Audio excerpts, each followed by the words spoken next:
Welcome back. Bhavnagar marketing યાર્ડમાં ખેડૂતોનો હોબાળો। ડુંગળીનો ભાવ 100 રૂપિયા ઘટતા ખેડૂતોએ હોબાળો મચાવ્યો છે।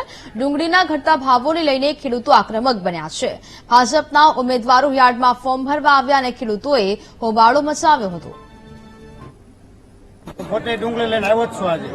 આ હું સતત 1.5 મહિનાથી જોઉં છું કે 700 રૂપિયા ભાવ હતા, 600 હતા, 700, 800।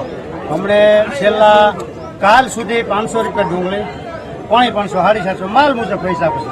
પણ આજે ડુંગળી લઈને આવ્યા એટલે 100, 150, 200 થી શરૂઆત કરી, 150 થી સારો માલ હોય તો 300 રૂપિયા। તો ખેડૂતને પોસાય એમ નથી, એટલે ખેડૂતને અમારે કોઈ ઘર્ષણ કરવાનું નથી।